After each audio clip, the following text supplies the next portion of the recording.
O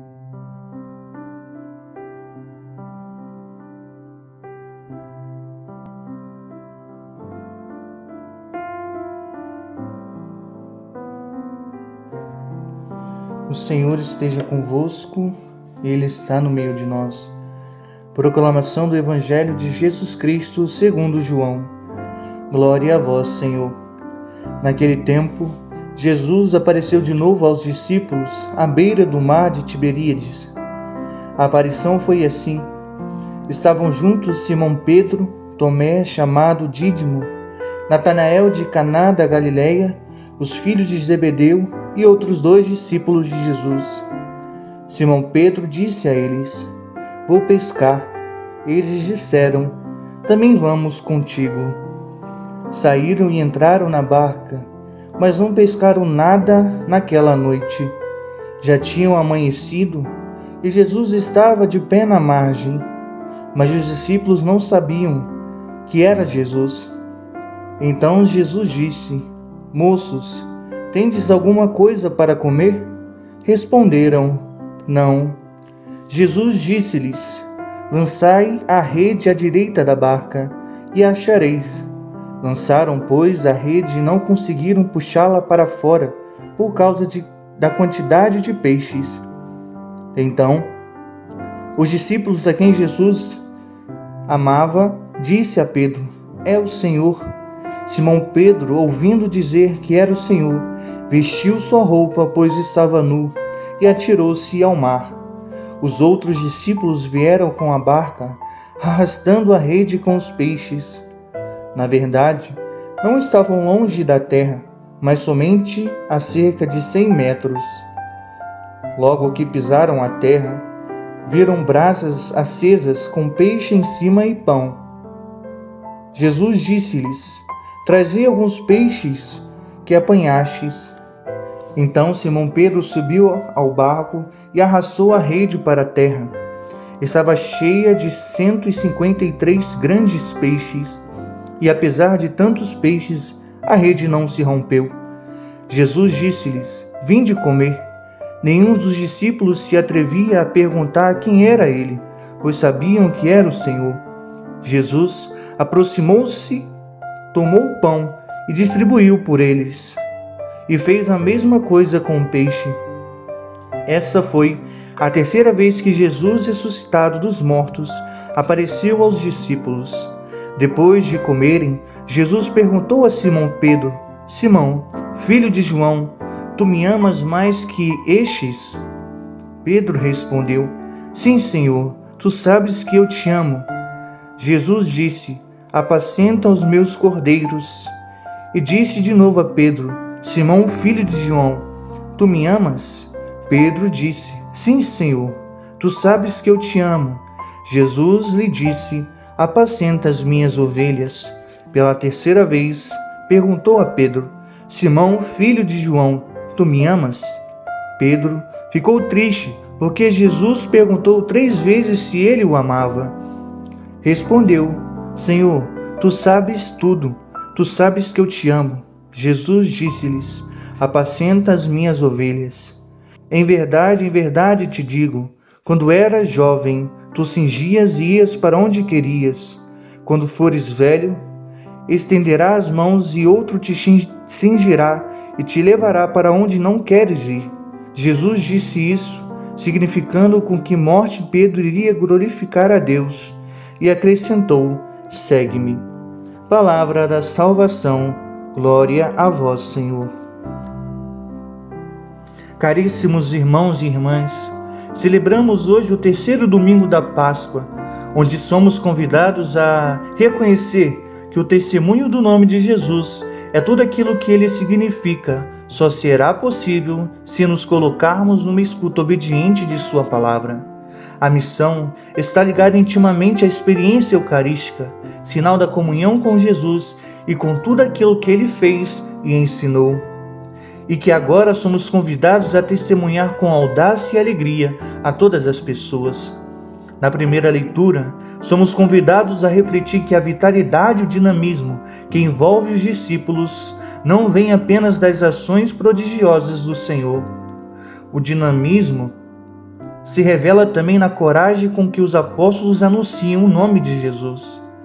É o nome de Jesus o verdadeiro motivo que leva os apóstolos a darem um testemunho corajoso de vida, no qual reconhecem o Senhor como o único absoluto e a Ele aderem não apenas pela razão, mas também pelo exercício da própria vida. A fé em Jesus, graças à ação do Espírito Santo, se transforma em obras naquilo que acreditam e sendo fiéis aos seus ensinamentos. O primeiro do anúncio dos apóstolos, o querigma, é o testemunho vivo e fundamental, no qual toda a igreja sempre tem que retornar. Cristo vivo e ressuscitado. Aquele que pregamos não está morto, não é um fantasma e nem uma fantasia dos apóstolos. Cristo ressuscitado é o vigor, a força, o ânimo, a coragem, a ousadia, a generosidade e a alegria e o ardor que pela ação do Espírito Santo faz arder nos corações e resplandecer o nosso testemunho. Por isso, diante de toda força contrária, não devemos jamais deixar de obedecer a Deus. É preciso obedecer a Deus antes que aos homens. A graça de sermos libertados pelo Senhor é o motivo de nosso louvor. Nesse tempo pascal, com a ressurreição de Jesus, somos iluminados por sua luz, que não apaga os nossos sofrimentos e as dificuldades da vida, mas preenche nossa vida de sentido, ressignificando a nossa cruz. Diante das atitudes contrárias aos ensinamentos de Jesus, quais são as nossas atitudes? São atitudes de medo ou são atitudes de coragem? No Evangelho, somos interpelados a aprofundar o acontecimento pascal, que precisa passar pela esfera ritual para o campo existencial da vida cotidiana, deixando que a força do ressuscitado possa permear toda a nossa realidade. O que dá sentido e cólera à existência humana, por vezes mergulhada na banalidade e na superficialidade, é a presença de Jesus. Sua presença fecunda nossa vida e nos ajuda a vislumbrar as oportunidades previdenciais nos quais Deus se revela ao homem e pela fé nos dá a possibilidade de tornar toda a vida uma ação eucarística. Mas, sem essa experiência do amor, não é possível reconhecer o Senhor. Enquanto todos os discípulos não sabiam quem era aquele homem na margem, só o discípulo amado vê e diz a Pedro: é o Senhor. O amor é uma resposta que não só Pedro deve repetir e renovar ao Senhor todos os dias, mas cada um de nós. O seguimento de Jesus pelo amor é transformado todos os dias no convite de Jesus: segue-me. Sair para pescar sem a presença de Jesus é o mesmo que nos lançarmos à incerteza conduzidos pelo medo e que tem como consequência o fracasso da pesca. O Evangelho de João diz que os discípulos saem à noite para pescar. A noite representa a escuridão, a incerteza, a falta de clareza e a falta de rumo. Para sair em missão e realizar a pesca de Jesus, não basta apenas as nossas iniciativas pessoais ou particulares. Sem a certeza de sua presença viva junto de cada um de nós, nossa missão sairá infrutífera, como dos 7 discípulos que estavam na barca. Ao chegar à margem pela manhã, decepcionados e frustrados com a pesca, eles encontraram com aquele que é a luz da vida. O amanhecer significa o raiar de um novo tempo, um tempo de esperança permeado pelo ressuscitado que nos espera na margem. Jesus, que estava na margem, pede-lhes de comer, mas eles nada têm para oferecer. Sob a indicação de Jesus, lançam a poucos metros a rede e apanham grande quantidade de peixes. Os discípulos se colocaram na docilidade de acolher o mandato de Jesus. Ou seja, somente quando nos colocamos na abertura de acolher com generosidade a palavra do Senhor, é que a nossa pesca, isto é, a nossa missão, terá os verdadeiros frutos de uma experiência com o ressuscitado. O amor nos faz reconhecer sua presença e os sinais que o identificam nas realidades em que vivemos. A presença concreta do ressuscitado é a Eucaristia, sinal de amor como serviço e de entrega total da vida.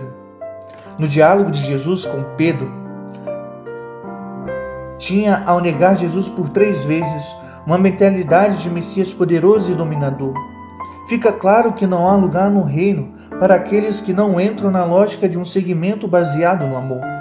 Só poderá seguir a Jesus quem, como ele, percorrer todo o caminho do amor. Por isso, Pedro só poderá assumir o serviço de autoridade da igreja depois de ter demonstrado muito amor, e pelo amor deve então guiar todo o povo de Deus pelo serviço gratuito e desinteressado. Onde está baseado o nosso seguimento? Na lógica do poder, ou do serviço, ou do amor? Como temos vivido a autoridade em nossas realidades eclesiais, sociais e familiares? Entendemos que ter autoridade é servir mais ou é mandar mais? Jesus ressuscitado, nós te damos graças pelo perdão concedido a Pedro, pela continuação da pesca que confiais à tua igreja e pela refeição que nos preparas na outra margem junto de ti. Quando te declaramos, vamos contigo, mantém-nos firmes na fé e fiéis a seguir-te nos caminhos onde tu nos procedeste.